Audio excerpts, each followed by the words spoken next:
This is Derek Jacobi and McKellen.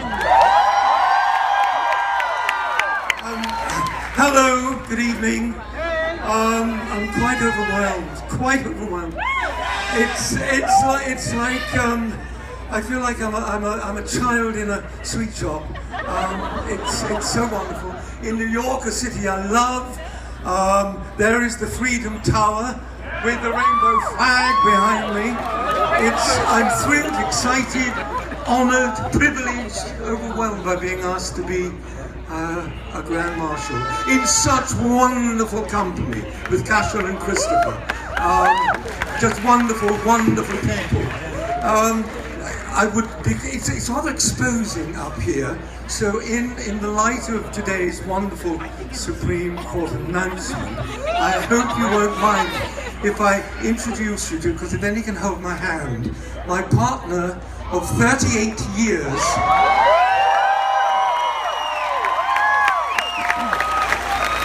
soon to be married. His name is Richard. Here he is.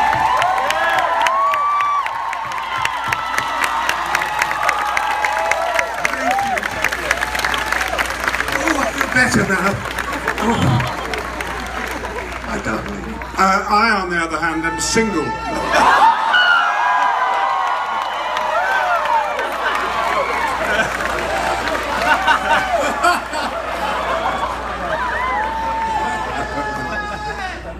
We love New York. We're always here acting on Broadway or over the river at Brooklyn. But today, I mean, what a very, very, very special day. And looking forward so much to the march on Sunday. My journey as a gay man has always been tied in with America. Derek and I were at university together, and I fancied him something rotten. But he never told me. No. And I didn't get very far. I had to wait till I just finished university and I fell in love. And my first lover was an American from Kansas, the late Kurt Dawson, a wonderful actor and beautiful man, eventually succumbed to AIDS. But that was the beginning of it all for me, discovering sex through an American.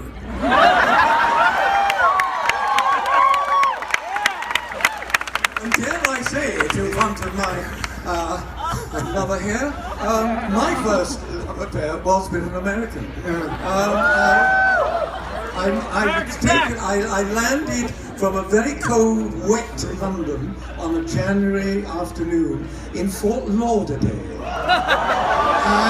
Within hours, I was taken to a tea dance, and where I met this guy.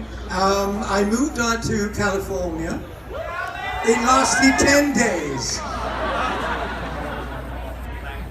Over to you. During our careers, we've both played lots of gay parts, but the most important one for me was again an American link. It was in the first performance ever of Martin Sherman's play Bent, which introduced the world to the whole knowledge of the pink triangles under Nazi oppression in the 30s. San Francisco, great beacon of hope for the world and for gay people,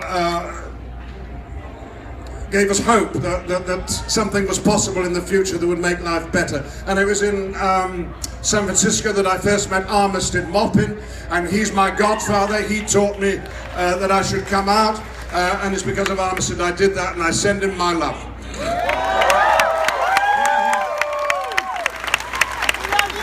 I came out because our wretched government was introducing a really terrible law which prohibited schools from talking positively about homosexuality. And so angry was I at that's the moment that I finally came out and said, enough's enough. Best thing I ever did in my life.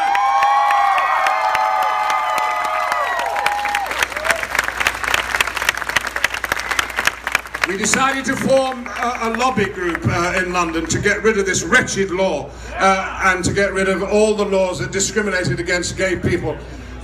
what were we to call ourselves? We decided to call ourselves Stonewall UK.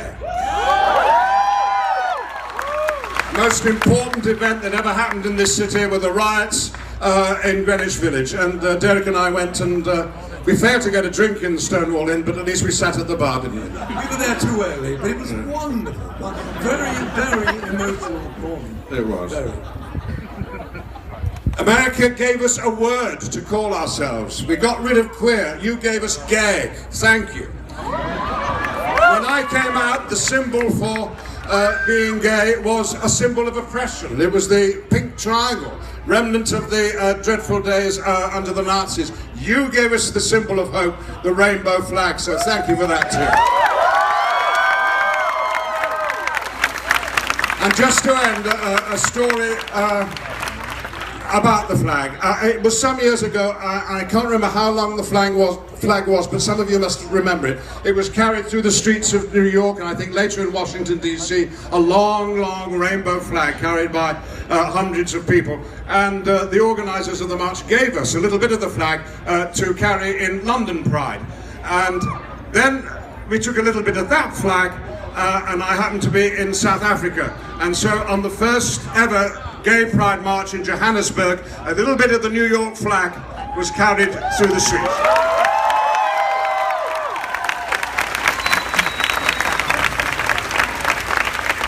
It was just after apartheid had been vanquished, after that division of black and white ended forever in South Africa, and Nelson Mandela was released from prison after 27 years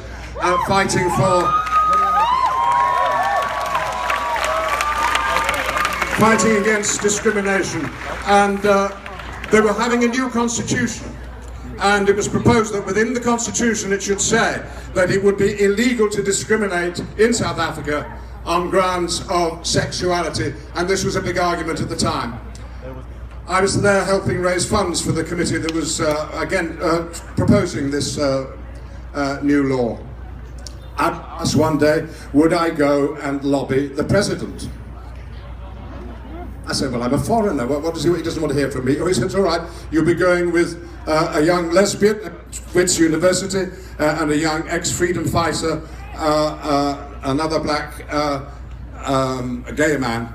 And so with Phumzile Mthethwa and the late Simon Nkoli, the three of us went to meet Nelson Mandela. He was an old man, but there he was with his white hat. He showed us into his study. He was blind in one eye because of the mines in Robben Island, the lime mines. He was wearing striped socks, I remember. And he asked me what I was doing there. We talked about the weather, and eventually I said, well, we're here to lobby you, Mr. President, and ask your support for this new line in the Constitution, illegal to discriminate on grounds of sexuality. Can we tell the world outside that you agree? And he paused, he looked bewildered, and he said, of course.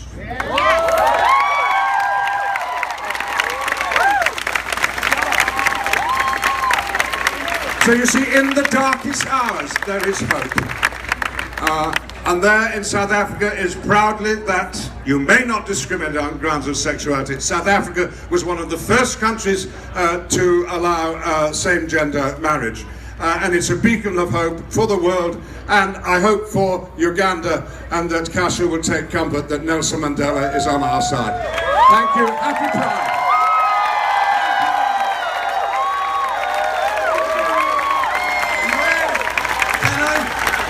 Can I just end by saying that one of the thrills for me is that this is my first gay pride march ever. So on Sunday, I'm going to pop my pride cherry. Please be gentle.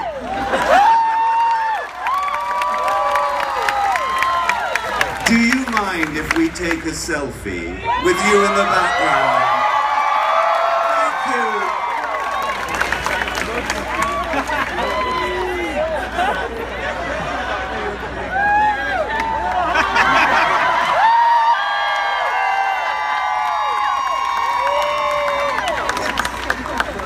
Thank you. See you on Sunday.